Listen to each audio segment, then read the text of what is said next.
Hello and welcome to the original podcast. I'm your host, Jamie, from the YouTube channel known as Insider Mind. And my co-host today is Eric Nielsen from the YouTube channel known as The Looney Turtle. Hello, everyone. Good to be back. Is it really? No. No. I mean, yes. Sorry. Yeah, Gotta that's keep what I a good face on, guys. It's for the viewers. It's for the viewers. I swear. Oh my goodness.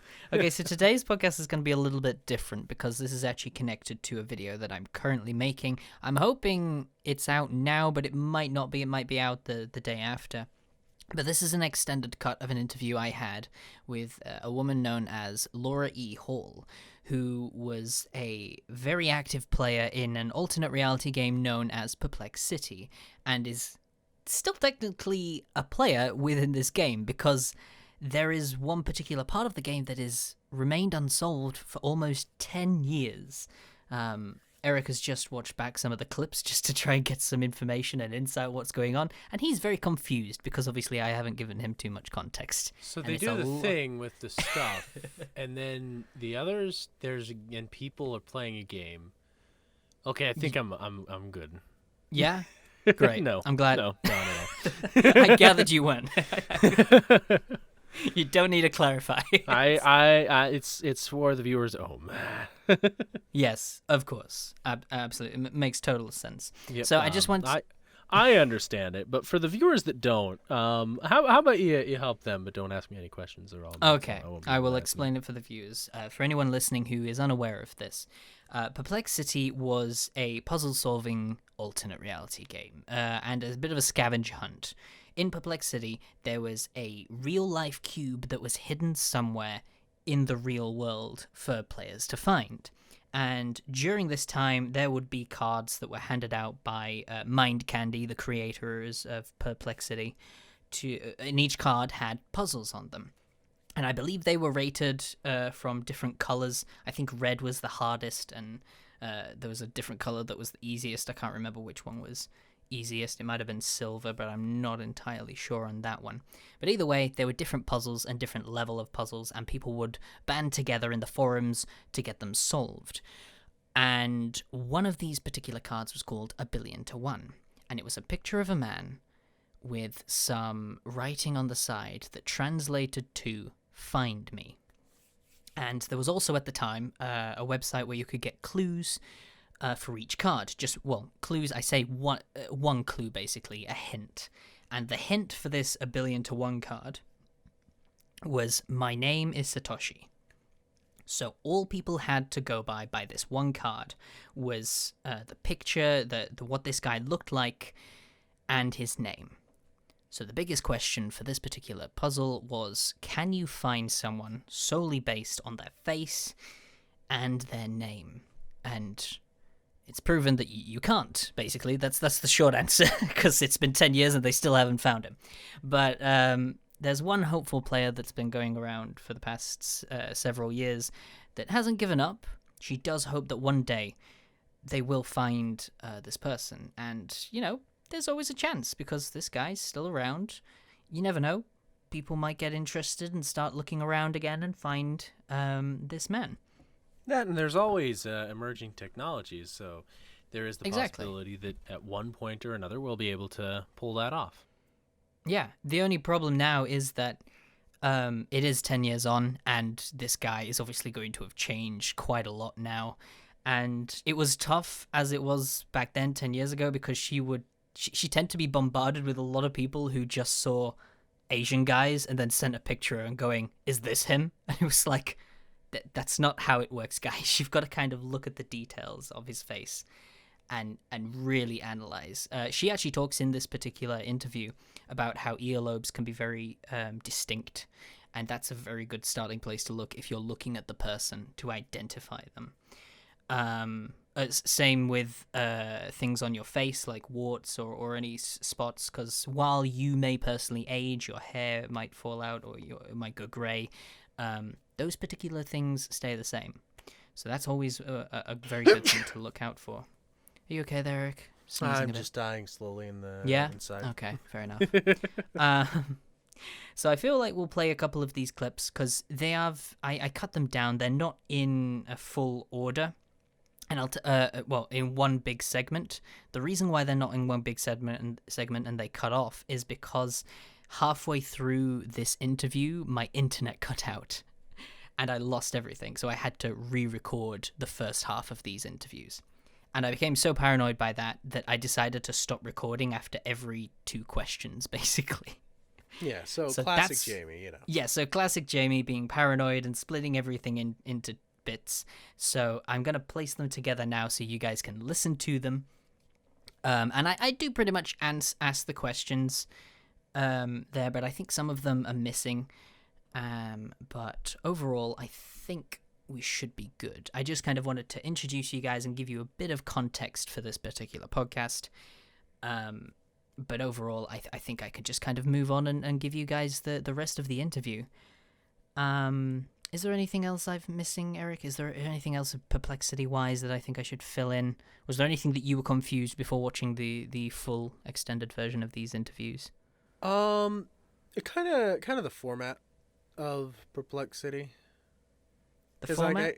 They were, how were they given all of these Easter eggs, and how did it? All right. Well, the cards themselves were sold by Mind Candy, so people could buy them, and it was kind of like, I believe, like Yu-Gi-Oh packs where you could open and there'll be certain cards in there for people to get. And then on the main website, that's where you will get your hints. So I think I don't know if there was, I can't quite remember, but there'll be something on the card where you can type it in onto the main website, and it'll give you a hint for that particular card to solve. Okay. So that's what I believe. And for those people. Is there any idea of why they discontinued it, or why they haven't? Like, there's still a mystery that needs to be solved, but did they just discontinue expansion packs? Or they were planning to do more seasons, but apparently it wasn't profitable enough, so they scrapped it. Because, I mean, in fairness, it was a live cube that happened to be $100,000 reward, so 100,000 pounds, I think, which is probably, I don't know, at the time was probably close to $200,000. So it was a lot of money for this one cube, and I don't think they turned a profit on the cards being purchased and all that. So it discontinued, and there was 2 cards that were left, which was, one was a mathematical puzzle, and then that was unsolvable. But then the other one was this 1,000,000,000 to 1 with this Satoshi guy, who no longer, who people never found in the end. But it's technically still going, and the creators don't want to give any hints. They want people to find it themselves. And Laura, the same as well. She doesn't want to just get the answer. She exactly. She did actually mention that in one of the clips where exactly. She knows it's one of the creators, but doesn't want to be given the answers. Exactly. So with all that information, this is the extended version of the interview, because I'm not going to show all of these clips in the main video. This is just for those who want to hear a little bit more about the stuff that I didn't include during the interview. So without further ado, guys, you can take a listen. I'm Laura E. Hall. I was a big player of Perplexity when it was running. I helped moderate Unfiction, the Perplexity forum that spawned. I helped run the player wiki that was a big resource during the game for both players, and later it turned out the game makers. And I was really into 1,000,000,000 to 1, the card for finding somebody by only using their name and picture. Yeah. All right. And tell us how you found the card. So I was big into Perplexity. Should I talk about like my background as like a player, also like how I got into the game overall, for context, or is that okay? Feel free to, yeah. Sure. So I got into alternate reality games generally when I was reading about I Love Bees. They had a thing where if you looked in the code of one of the websites, there were all of these times and dates paired with GPS coordinates. and that had turned out to be linked to payphone locations. Like, this was a time when payphones actually still existed, so that is sort of setting the date range when this was going on. But I was so intrigued by that. Like, the idea was that at that time on that date, the payphone would ring, and if you were there to pick it up, you could actually speak to a person on the other end. And so the players were meant to like activate as many of these sort of nodes as possible in order to like get to the next part of the game. But at the time, Facebook was brand new. There were forums and IRC and things like that to do online communication, but like the idea that you could still like get people together in real life from the internet was like a big deal. It was sort of the age of like meetups online, and flash mobs were really big. So that was really exciting to me, that you could like mobilize people for a game, and like get people's sort of creative juices flowing in that way. So I watched I Love Bees. I didn't participate in it, and Perplex City was the first ARG that I actually like really got into and played, like hardcore played. So the gist of that game is that there's these puzzle cards that are a range of difficulties. Red was the easiest, all the way up to silver, which are the sort of like upper echelon of difficulty. From those, there was one that was like impossible to solve deliberately. It's the Riemann hypothesis card. And that was like an early card. And so it was it's like a little inside joke, right? It's sort of like, you'll never 100% this, because like until somebody solves this like mathematical principle, no player is going to actually get that, right? So it's supposed to be kind of like a sort of joke. Later though, they said like there will not be impossible cards. And so Billion to One, the card with this man's photo on it, is supposed to be one of those cards that is difficult but not impossible to do. And that was really intriguing to me. This challenge, it's very different to the sort of normal styles of puzzle solving, for one thing, right? You can't like pull out a dictionary or a calculator and like solve it on paper. It really requires a lot of work. It's a lot of research and like understanding context. It's about like connecting with other people and communicating with them. And I just thought that was really cool and interesting. So what was it that drew you in about the card? What was it that got you so invested is another question. What was it that got me invested? Yeah, is there anything that really stood out that drew you in? Yeah, I think mystery. The mystery of it, I think, is really fun. I mean, I should say the player style that I have is like, I deeply understand stuff, right? It's what makes me a good like Wiki moderator.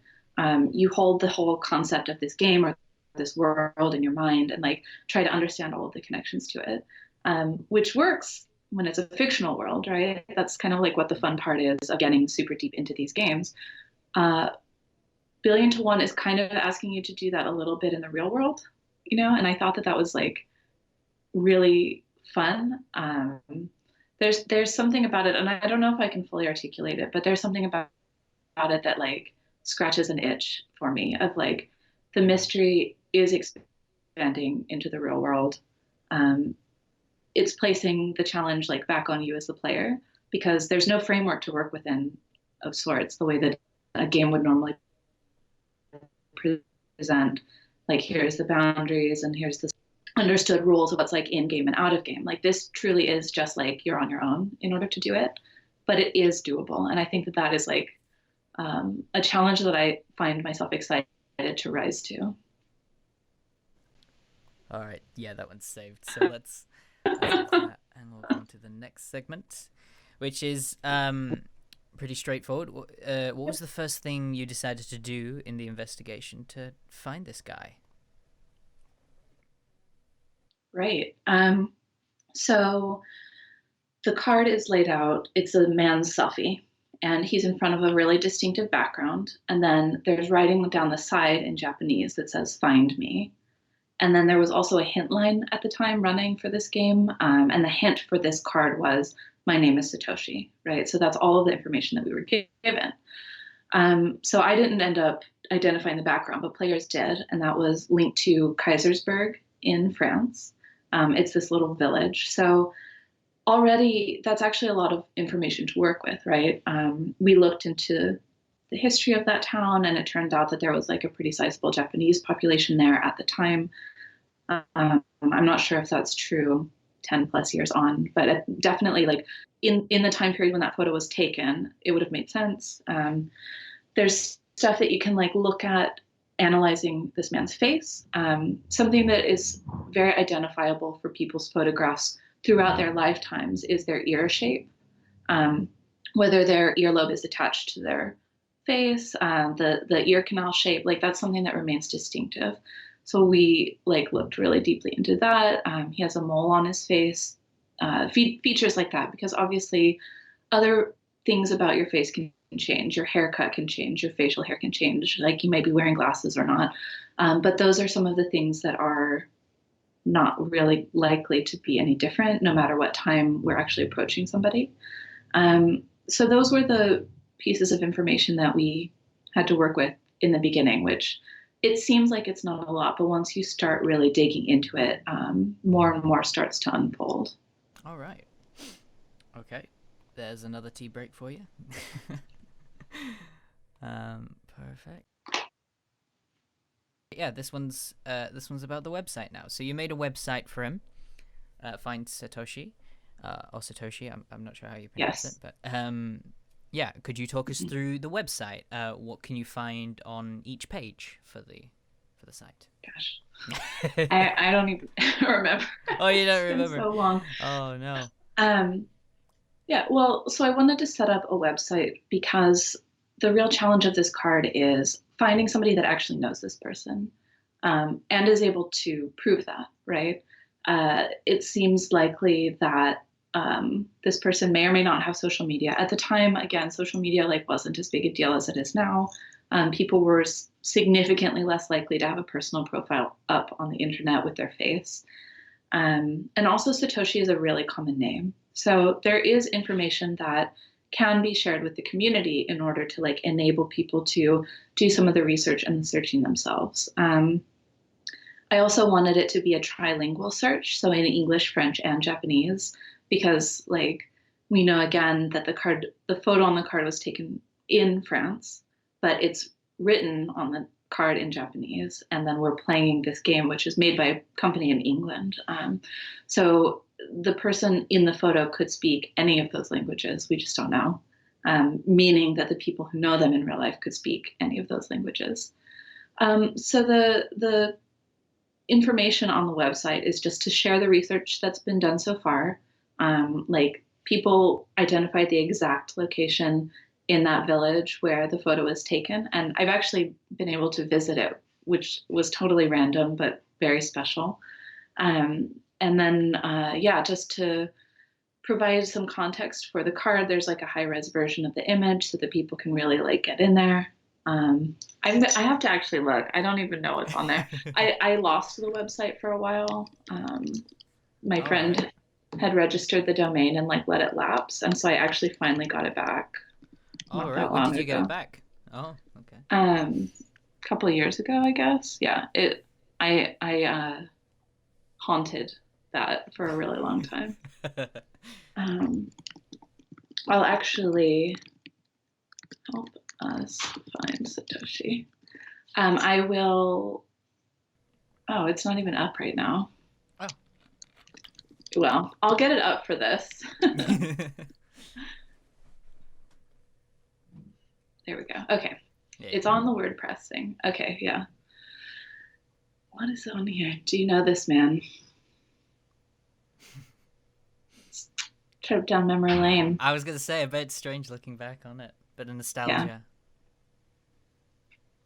Yeah. Okay. So on the website, there is all of the background context that people need to know about the card, about the game, just what is the premise. And hopefully that sets some like realistic expectations for this, which is that this man is not part of the game.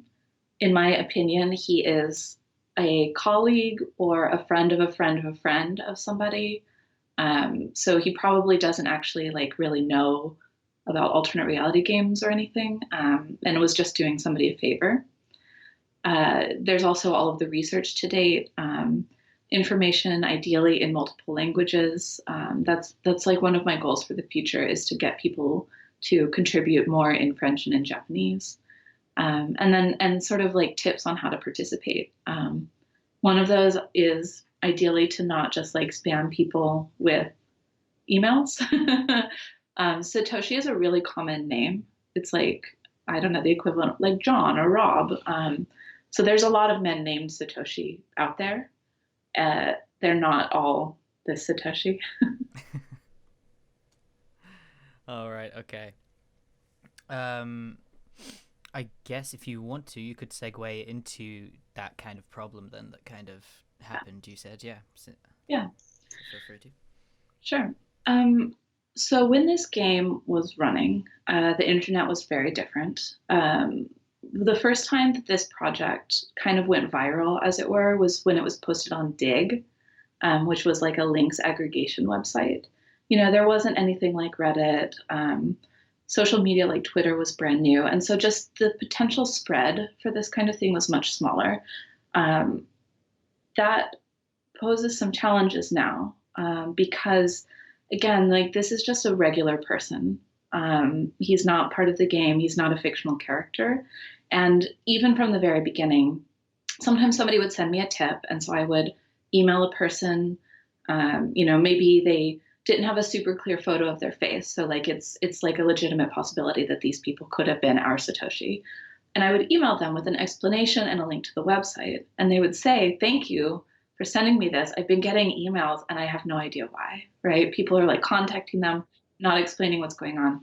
And like, that's just sort of not in the spirit of the game, right? It's supposed to be fun and also like kind of chill. Like it's a treasure hunt, but like there's not supposed to be that sense of urgency to the degree that it becomes harassment for people. And so like the reach of the internet is very different now. And I know that people are really excited about this kind of stuff, which is great. I just would like people to keep that in mind. Like, it's a real person. And we should all try to be respectful of that. It also starts to get into a problem where people are spamming anyone named Satoshi, whether or not they look like the person on the card, which is also a problem because like all men named Satoshi do not look alike. And that's just where the respect part comes in. Like, let's just treat everybody like a real person. Yeah. That's a good message to leave on. I'll stop recording there just so that's that big chunk saved. You could talk about some of the media coverage that you had, who approached you and who covered it. Just a few of those would be interesting. Yeah, so I was on like a national news program at that time. And again, it's because everybody was really excited by this possibility of like this weird internet thing, like people are doing things not on the internet, but it came from there. So yeah, I was interviewed on the news at the time.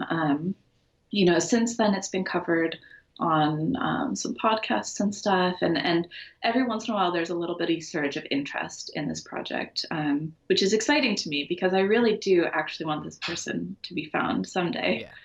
Yeah. Yeah, but I would say like the news up front was probably the biggest, most interesting thing that had happened. Maybe once we all collectively find this person, there will be a follow-up on the news. I don't know. You never know. Yeah. So, okay, I had another question of tell us all the information on Find Satoshi, but I think you gave most of it. Or do you have? Yeah. Is there any more pieces of information that you haven't said yet? In the evidence build up to finding him. That's a good question. So the community in France seemed to be connected to something scholastic or around a university. So it's totally likely that that person has now moved back to Japan or to America. It's not necessarily a guarantee, but that's like definitely potential. They aren't necessarily in France. That's my assumption. Mm-hmm. And the other thing that we know is that this is connected to somebody who used to work at Mind Candy. Obviously, like they had to ask someone to do it and get the picture and stuff. I would just say, like, again, please be as respectful as possible in looking into the people that used to work there and people that they might have known, because they're all just real people. And it's not part of a game. The game doesn't exist anymore. There's no way to verify it, except that I actually ended up marrying somebody who used to work on that game, and he does know the answer. So I can get it verified. I have explicitly said to never ever tell me, and to be as vague as possible, because I'll share. Oh, somebody's emailed me and they said they used to work at this ice cream shop in LA with this person. That's a real tip that I got. And so he never says anything. Like, he won't say anything by my request until we actually know the real answer. So supposedly Satoshi has been given a catchphrase. Maybe he remembers it, maybe he doesn't. But that supposedly that is, he won't ever tell anybody unless he's like directly approached about it. But that was supposed to be the arrangement, like, way back when. Okay. Fair enough. Yeah, I would ask people, contact me with your tips and we can, like, delve into it together. So set the second segment out. This one's a more looking back question. Was there ever a point in the earlier days where you felt like you were close to actually finding him, but there was something that happened where you felt like, oh, if I had have done that, maybe we could have found him? That's a great question. There were definitely times when I would be in an airport, like, looking at everybody's earlobes, right, to see, like, is that one a match? The closest I think we've ever come was somebody who emailed a tip, which was that they used to work in Los Angeles with him. And they, I think it was at an ice cream parlor, and they said that they had a photo and would follow up with this picture of this person, and they never did. And something about it felt really, like, real, not like a hoax or somebody sort of joking around that they might know this person. So that's, I think, the closest we've ever actually come. So that's totally unverified, obviously, that this person would have ever been in LA or worked in ice cream or anything, but that's sort of the most tangible. The least, like, random, I was Googling and found this person on image search type of thing. But yeah, I don't know that actually going and standing on the spot where the photo was taken, I feel like, I'm not sure it can get closer than that. Oh man. Okay. Yeah, and I guess I put one. This isn't really a question, I guess, but it's I basically put, and you're still looking for him to this day, correct? Yes, I don't think that I will ever stop until this is done. I am gonna, like, refresh the website, and maybe it'll be something that gets people excited about it again. I would love for there to be a community of people who are, like, dedicated to respectfully looking for this person. In the meantime, since this first started, the founder of Bitcoin, their anonymous name is Satoshi. So that's really, like, muddied the waters in terms of, like, searches popping up and being able to find conversations about stuff that are not about that hunt for that person. Yeah. And I really do think it will take a company of people coming together, like, understanding sort of what the stakes are, right? Again, this is, like, a real person with a real life who might have totally forgotten that this was going on, right? And I think that is what it would actually take to get to this person in the end, is, like, people who are, like, all working together on it. So I remain hopeful. Yeah, okay. Well, I guess that leads into one of the other questions. Do you think you'll ever find him? Doesn't have to be recent or soon, but maybe in the future, 5-10 years, maybe. I think so. I think we'll find him. Yeah. I can't see giving up on it. It goes through times when it's, like, more or less active, for sure. But I do think, and I hope that this video actually will help spur enough interest to like kind of get that flame lit again. Because again, it's not meant to be just a solo person searching. Like the whole idea is that it is 6 degrees of connection. So you are supposed to be talking to other people and making connections and like seeing how far away you personally are from this person. That's the billion to one, right? Yeah. So I think we'll find him. I do. Okay. There's one more question I have, and that is obviously from the past 5 or 6 years. Has there been any new information since then, since the big spurge of stuff? No new information. No. I think again. I think that the Bitcoin founder's anonymous pseudonym has like kind of muddied the search results a little bit. I used to have a Google alert for people named Satoshi, and there were few enough coming up at that time that I could like actually check all of them out. But now it's all discussion about that. Right. Yeah. So. Fair enough. Okay. Well, yeah, that's all the questions I have. So, guys, that was the extended interview with Laura E. Hall, one of the most active players in the Billion to One. She obviously has the website that you can check out. Link will be in the description, or wherever you're listening to it. I will link it somewhere for you guys to see. And also, don't forget to check out the video that I cover. It'll be called Can You Find This Man?